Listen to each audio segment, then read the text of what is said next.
Hey everyone, welcome back to the channel. The AR-15 platform is probably one of the most prolific firearms in America today. I know there's millions and millions of them out there. Obviously, it is the primary weapon system used by the American military, along with quite a few other foreign nations as well. It's been around for a long time. Um, Plenty of people, as they get them, buy them from the factory, may never do anything with them but shoot them, and that's fine. There's nothing wrong with that. But I know there's definitely a lot of people out there that like to tinker with them, change them out, customize them, whatever it may possibly be. There's also quite a bit of people who want to build them. A lot of people hear that the AR is basically like adult Legos. So I see it on the forums, whether it be on Facebook or any of the website forums over and over again. People asking, "Hey, listen, I'd like to build an AR-15 of my own. What type of tools are needed for me to go ahead and do that?" I found myself in that position just recently. While I have been really into guns pretty much my whole adult life. I mean, I loved them when I was a kid too. Grew up watching all the action movies like RoboCop and whatnot. When I turned 18, my first purchase was a Maverick 88 12 gauge pump action shotgun with the pistol grip. Not really the best choice of gun, but at least it was a shotgun. It had an AR. My first AR-15 I bought probably almost 20 years ago. Maybe closer to 15. Did some upgrades on it, but had a lot of experience between different, outside of the AR-15 platform, different firearms I've owned over the years that I've wanted to upgrade myself. And one of the lessons that I've learned is that it definitely pays to have the right tools to do the job. It makes it a lot easier, makes you more efficient and less likely to screw something up, maybe damage the part, damage the gun itself. Getting back specifically to just the AR platform, while I have done quite a bit of upgrades on different ARs over the years, more specifically in the last 5 years or so, changing out parts, making it my own, upgrading or just swapping things around. I have done quite a bit all over the gun, but never done a complete build myself until just recently over the last few months. I have put together two complete rifles, one being my 12.5 and one being my 18, which I covered in previous videos. So I am by no means an expert AR-15 builder. This video is to go over the basic tools and things that you'll need to put one together, but also coming from a newbie standpoint. A lot of times I've been doing maybe building ARs for years or put dozens and dozens of them together. Maybe kind of forget what it's like to be a newbie and trying to work your way through your first build. So this video is really to help give some perspective coming from somebody who is really also a newbie to building complete AR-15s. But I do want to definitely highlight some of the things that I feel are a requirement when putting one together, along with some of the things that just made things easier, made the job easier to get done. So getting into it, first and foremost, you're going to want a suitable place to go ahead and put something together. I know a lot of guys have workshops or maybe benches set up in the garage. I myself have a pretty stable desk that's in my bedroom. My room is large enough to accommodate it. I use it solely just to work on gun stuff. It's about 2 foot by 4 foot. And also been living where I live, it's blistering hot pretty much 9 months out of the year. So working out in the garage is not something I really wanted to do. So having a clean place to work, a stable place is key. Secondly, is going to be you have some type of vise. Now, this is just a simple drill press vise. I got it from Harbor Freight. I may have even gotten it from Amazon, but I know you can get them from Harbor Freight for about 25 bucks. And what I ended up doing with this is putting it on the corner of my workbench, and I used 3 4-inch C-clamps to clamp it down in 3 of the corners to give me a stable platform. The next thing you're definitely going to want to get is going to be a suitable armorer's wrench. Now, I know there's other ones out there that are just for the castle nuts. There's short little guys that have 2 teeth on them, maybe have 3 teeth on them. I know I bought one years ago. I think you can get them on eBay for like $9. Those things you don't want to use them. Getting back to the armorer's wrench itself, it's a little bit more, or definitely more heavy duty than those little armorer's wrench.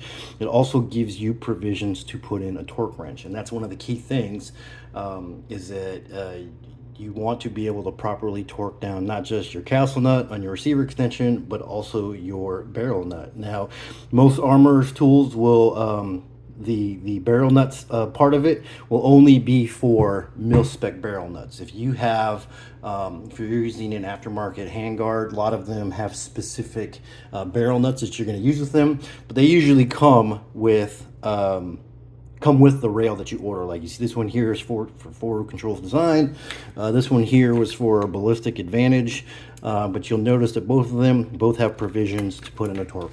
But your Mac the Armorer's tool, besides having provisions to do the castle nut and the barrel nut, you know, this one here is the Midwest Industries. It's got a little impact wrench side over here. This is for putting on muzzle devices, but having this to really get the leverage you need to get your castle nut on, to me, is worth it alone to spend the $60 or so it's going to cost for a quality armorer's wrench.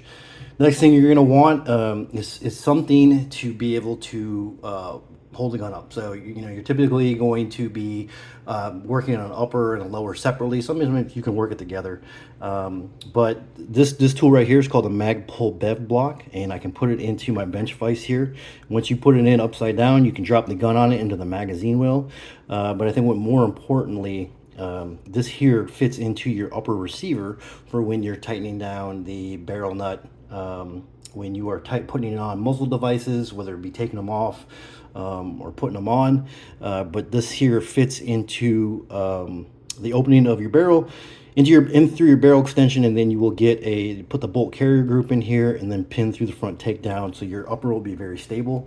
And more importantly, when you're going to torque down the barrel in that you do not put all the pressure onto the upper receiver, where you can possibly spin the barrel in the barrel extensions or put a lot of pressure.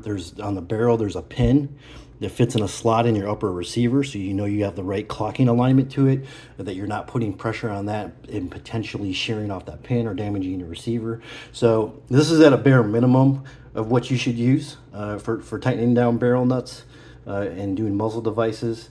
But there's better options out there. The Geissele reaction rod is very popular. It's pretty much just a really long stainless rod that slides in from the back of the upper receiver into the grooves of your barrel extension and holds it in place. I know I think I've seen a video, I want to say it was on Sotar, who said those aren't even really suitable. Midwest Industries also makes what they call their URR, and it's very similar to the reaction rod, but it also has a fin that fits into the top of the upper receiver, where your charging handle will typically go, and it really locks that down well. But at a bare minimum, you want to get something here like the Magpul Bev block. Next up on the list would be torque wrenches. Pretty much everything on an AR-15 has a specified torque range on it, or a limit on it, and in my opinion, I'm sure many other people's opinion, it is absolutely vital that you torque things down properly. So the Wheeler Fat Wrench is a really handy tool to have. It's kind of more like a screwdriver, and as you can see here, it gives you ranges from 10 up to 65 pounds. You'll put your apex bit in there, and as you torque it down, after you set whatever torque limit you want it to be, you'll tighten it down, and then the handle will slip once you have reached the desired torque. So while this does go up to 65 inch-pounds, I can tell you that anything over 55 can be somewhat of a pain in the butt. So if you want, you could also get a 1/4 inch drive torque wrench that it measures in inch-pounds, and then you're definitely going to also need a foot-pounds torque wrench, 1/2 inch drive. So when you are torquing down the barrel nut, you are applying the proper torque. But I do want to emphasize having torque wrenches. It is a vital part, very vital part in the role of assembling an AR-15. You definitely want to make sure things are tightened enough and that you're not over-torqued. Additionally, especially something like the Wheeler Fat Wrench, or at least the standard 1/4 inch drive inch-pounds torque wrench, you know, you won't just use that when you're assembling an AR-15. There's torque values for everything, all the accessories you put on your gun, whether it be scope mounts, rings, flashlights, Picatinny mounts, M-block mounts, whatever it may be. So having a torque wrench is key. Next thing I want to talk about is one of these bench blocks. Makes it super easy when you're working on any type of gun, not just AR-15s. You know, some can you get away without having one? Yeah, I'm sure you can, but it definitely makes life a lot easier. Next up would be the little armor's hammer that has the nylon on one end and a brass insert on the other end. So when you're tapping in pins or whatever it may be, you don't end up marring up the surface of your gun. You know, can you get away with just using a simple little hammer? Yeah, you can. I did it for a while, but you know, they're inexpensive enough and easily enough to get. I'd like to say those are one of the things that are a necessity. Center punches would be next. Center punch kits, or at least you just need the one to stake your castle nut. You know, I see a lot of debate online about people who say it's not required to stake your castle nut, and I'm gonna say yeah, it is. It's necessary that you stake it. I have used these little spring-loaded center punches before, but honestly, I feel that it's a lot easier, more efficient, and less likely to make a mistake when you just use the standard center punch and a hammer. Roll pin punches will be another thing.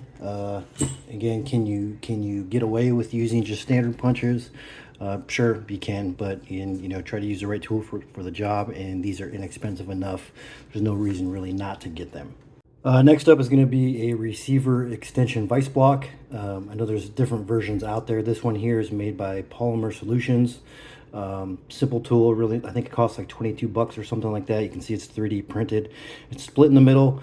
You're going to use this for when you tighten down your castle nut. I know some people will put the lower into a holding jig in the mag well and torque down the castle nut, and that's not the right thing you want to hold on to. You want pressure on the receiver extension itself. So once this slides on the end of your receiver extension and you put it in a vise and clamp it down, it holds it very securely. And on top of that, what you can do and how else it aids is if this is your castle nut and you put your torque wrench on it, you can slide your gun down so it banks right up against your wrench. And then once you tighten down the vise, it holds it securely. So as you apply those the proper torque to your castle nut, you have almost zero risk of slipping off the teeth and marring up your receiver extension threads. This here is a barrel dimpling jig for your gas block. This one here is made by SLR. What this tool does is it allows you to put the dimples into your barrel. All barrels will come with the gas port already drilled. Some of them come pre-dimpled, some of them do not. When I did my 12.5 build with a Criterion barrel, it had one dimple in it, and while many people will say that one dimple will be enough to hold the gas block, I went ahead and added it on there anyway. And then when I did my 18-inch with the Centurion Mark 12 barrel, that already came pre-dimpled, so I didn't need it. So you might want to look into it before you buy a jig like this. Wasn't super expensive. I think it was like 35 bucks, but it makes it pretty foolproof to add the dimples to it. You just got to make sure that you buy the right size for your gas block journal that's on your barrel. Some are 625, some are 750. This one here was for 750, and it also has different, not all gas blocks have the same span between the two holes. So you got the there's a pin in the inside, so you slide this onto your barrel, you tighten down the pin, which is taper, which picks up your gas block, and depending on the span of your gas block between the two set screws will depend on which one you use. But then all you simply do, this nut here, as you see, it's almost like a drill bushing. You'll do your dimpling for both of your gas block screws. Next, I want to talk about chemicals. Of course, you're going to want some type of lube as you're putting things together, you know, with pins or whatever it may be. It does make things easier. I just use ALG Go Juice. You're definitely going to want some grease for when you're tightening down the barrel nut and also the castle nut to prevent galling, especially on the barrel nut. This here is a little kit made by Umbrella Corporation, and it is simply Aeroshell 33 MS. You're going to apply it to the threads. You're going to apply it onto the face of the where the barrel shoulder sits down against the receiver to get the dissimilar metals and keep them from galling together. You're definitely going to want to use thread locker. Thread locker is your friend. You know, you're going to use the blue for lighter screws that you want to be removable, and you use red thread locker for things that you really don't want to be removable. I really don't use this very much. I use more so the 242. Some of this Birchwood KC Permablue definitely comes in handy also, especially when after you dimple your barrel and when you stake your castle nut. You want to reblue it because it looks better, and also keep it from rusting. So very simple stuff to use. Just put a dab on a Q-tip, you put it on the dimple, you put it on the stake, let it sit for a minute or two, and then neutralize it with cold water, and you're good to go. You may have to do it two times, maybe 3 times, but it works up well. This isn't really a necessity, but if you do make any type of little marks in any of your aluminum parts, you can touch it up with this aluminum black. It works very simply like the Permablue, where you just put it on there. In this case, this is like a marker. You can set it on there, let it sit for a minute, and then again, you neutralize it with water. Moving on to a couple of tools that might be considered a nice to have. This is a gas block roll pin installation, I'm sorry, a gas tube roll pin installation holding jig made by Forward Controls Design. Makes it so it holds a various different manufacturers' gas blocks, not absolutely every single one. So if you're going to order one, just double check on Forward Controls website first before you go ahead and pick one up. But it's just a simple holding tool. As you put your gas block in here, you put your gas tube in, get the roll pin holder line up, and then you can tap it in. It just makes it a little more easier than you trying to hold onto that little roll pin in the teeny little hole where your barrel and gas block are wanting to rotate on you. And next up would be for your bolt catch roll pin installation punches. These, I believe, are made by Real Avid. Anybody who has installed a roll pin, there's not much room to drive one in. As you see here, these are machined on the sides of them for flats, so it can lay against your gun, get as close as you can get to the receiver, and really allows you to get on the roll pin straight as you tap that in. One of them is a roll pin start, and then you can finish it off with the roll pin itself. Lastly, there are 2 tools that I do not have. One of them could be considered a nice to have, and one of them, many people say they really are a necessity. First and foremost would be a receiver lapping tool. And what a receiver lapping tool is for is, if you'll notice on a stripped upper receiver, where the barrel screws into it, the face where the barrel will butt up against. Sometimes through the anodizing process, it can make it so it's not completely square. A lapping tool, you put it in a drill and you'll insert it into the front, and then you'll slowly grind down some of that anodizing until you see a perfectly round circle of anodizing that's been removed. So then you know that it's true. Depending on who you ask, some will say it's a nice to have, some will say it's a necessity. From what I understand, it is one of those things that's really kind of more of a nice to have, unless you're doing something or putting together an AR that is, you're trying to get, the absolute max amount of accuracy out of. But I would kind of guess that, or I would say guess, but from what I've gathered on the internet, it's one of those things that you're kind of really splitting hairs on. Next thing, the next 2 set of tools would be headspace check gauges. Those I do not have, and having correct headspace is something that you should really check on. You put them in the receiver between the bolt and into the chamber, and you make sure that when you close the bolt, you don't have too small of a gap and that you don't have too large of a gap. That really is a safety thing. I know plenty of people put ARs together without having any issue whatsoever. Some may say that, hey, if you don't check it, you may be slightly out of tolerance, that you're just a ticking time bomb waiting for something to blow up into the chamber. Something I definitely plan on investing in, at least in the 2 that I've built. I've put them together and I've fired them with good results so far. But that about wraps up this video. And again, it is me being a beginner myself. Those are some of the tools and chemicals that I felt were necessary, and some that were nice to have to get you started to building your AR-15.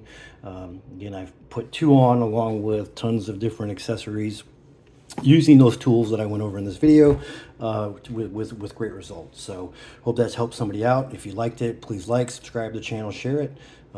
Thanks for watching.